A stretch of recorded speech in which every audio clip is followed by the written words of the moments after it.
So it's about 10 o'clock right now, and we just finished our performance for Night Before Nationals.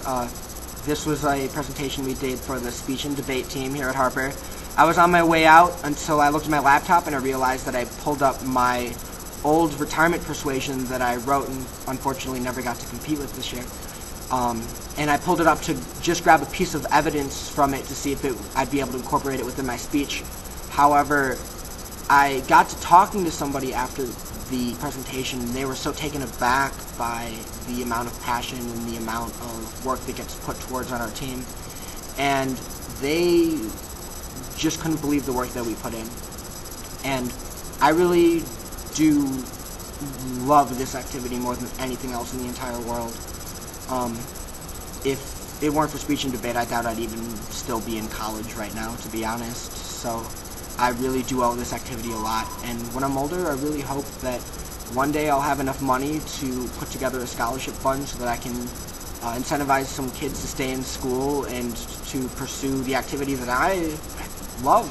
So with that, there are a lot of things that I want to do in my life, and I'm not going to get to unless I know that I make a plan for it. And when I look around Harper and just talking to my friends in general, I realize that people aren't putting together their plans that they need to in order to have a healthy retirement, or they're not dreaming, they're not doing what they have to do in order to ensure that they can end their life the way that it should be, which should be a great time.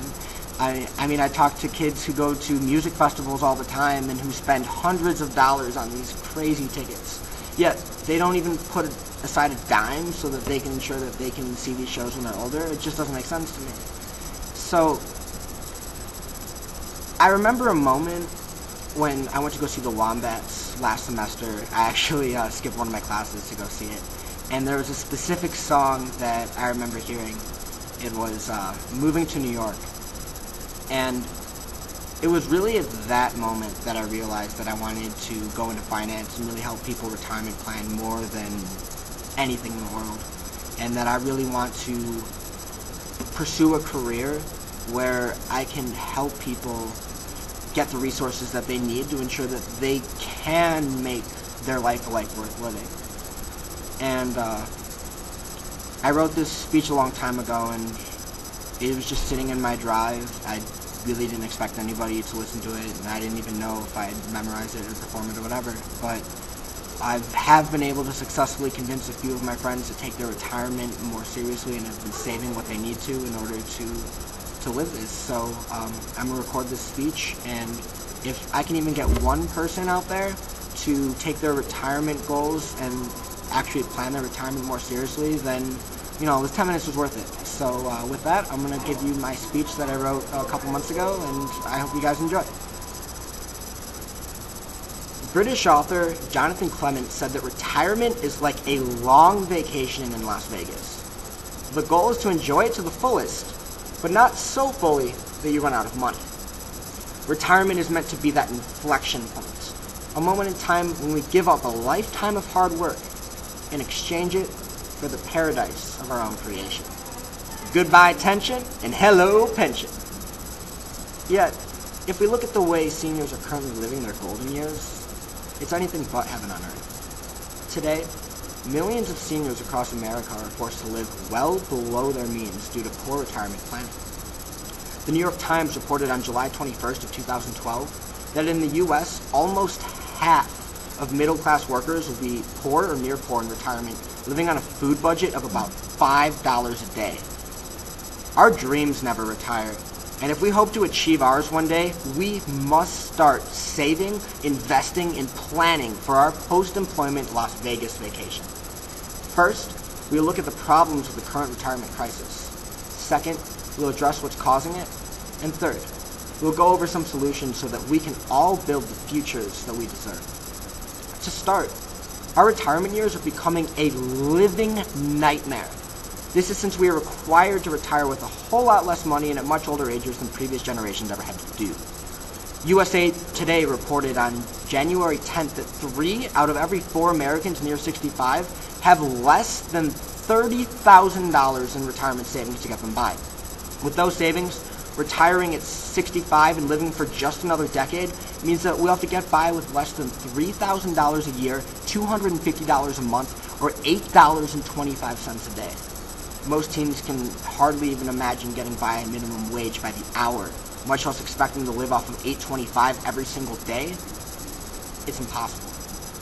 Unfortunately, these paltry nest eggs just aren't big enough to produce the lavish lifestyles we seek after our retirement from the working world. A study published by research firm Limerell on December 12th of last year found that only 48% of U.S. pre-retirees believe that they will be able to live the lifestyle they wish in retirement. So as a result, seniors are staying in the workforce longer, a whole lot longer. A Wells Fargo study published on October 23rd of 2012 found that almost a third of Americans say that they must now work into their 80s in order to retire comfortably. But the same study also found that nearly 3/4 of those who plan to work into their 80s also say that their employer won't want them working when they're that old. Grandmas and grandpas across our nation are either literally working themselves to death with close to nothing to show for it, or they are made to retire prematurely with nowhere near the amount of money that they need to leave their jobs. The American dream of retiring with more than you need to get by is more of an American fantasy with our current saving and spending habits.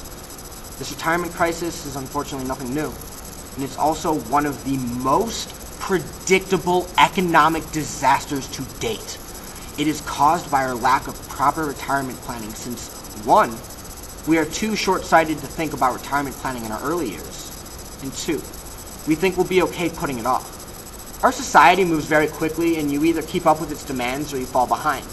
We're all too busy trying to earn our next degree, buy our new house, and start our own family that we don't even think about what comes after that. Retirement planning? Ain't nobody got time for that. In a Forbes article from October 23rd of last year, they claimed that 52% of Americans from age 25 to 75 said that their most important financial concern was paying monthly bills, while only 13% considered saving for retirement even a key concern.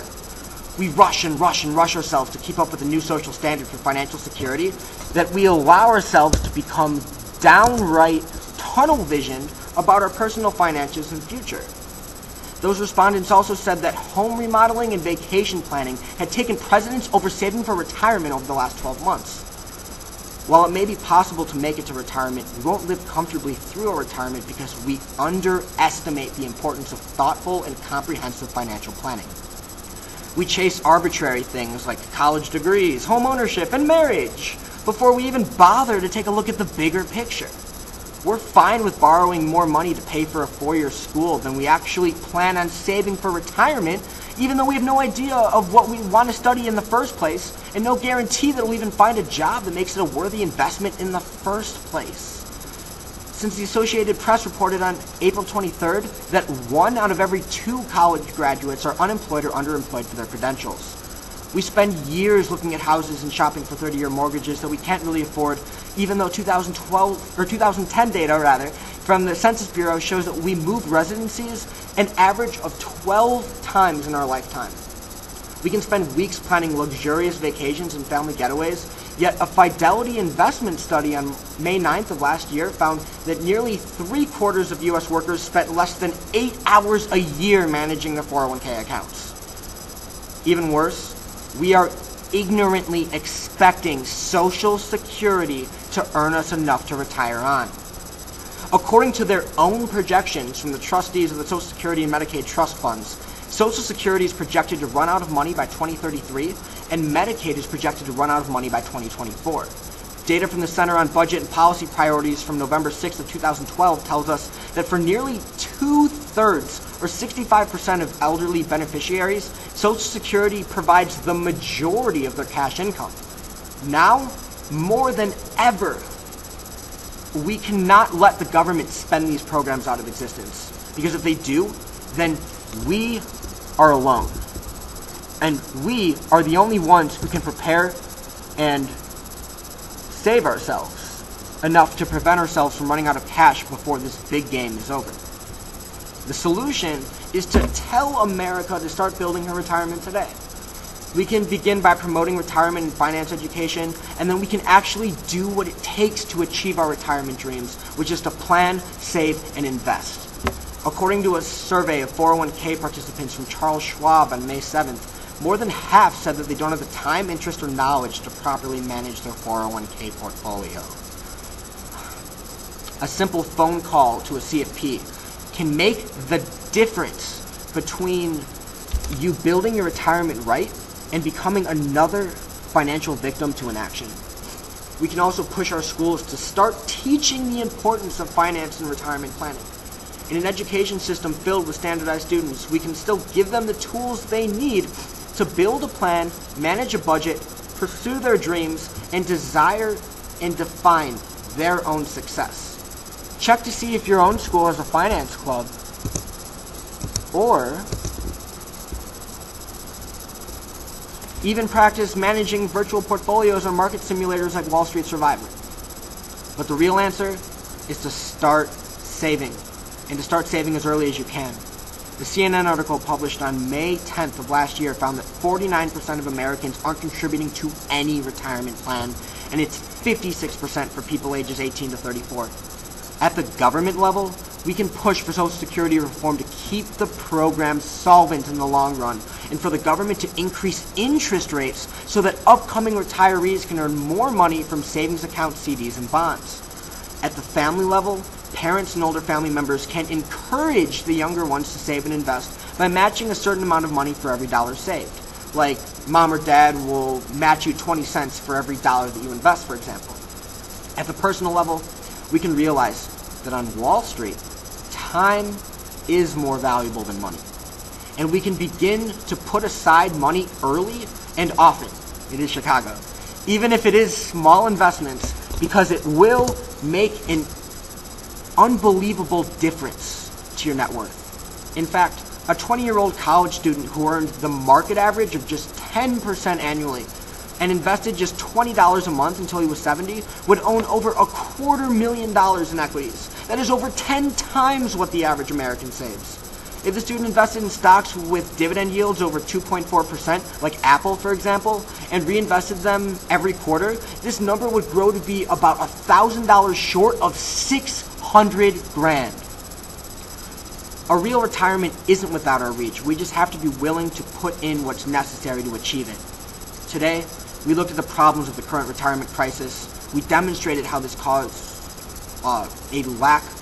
caused by a lack of proper retirement planning, and we discussed some solutions to better prepare us for the future that we want to build.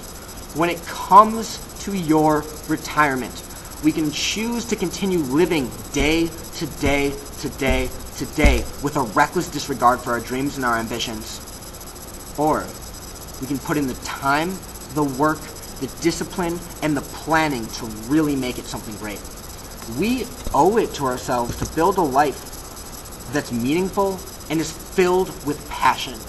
And we do that by building as big of a Las Vegas vacation of a retirement we can as soon as we possibly can. For too long, we've spent our time chasing the American dream of consumerism and end up regretting the fact that we never spent the time to make our own personal dreams a reality in our old age. But as actor John Barrymore once said, a man is not truly old until regrets take the place of dreams.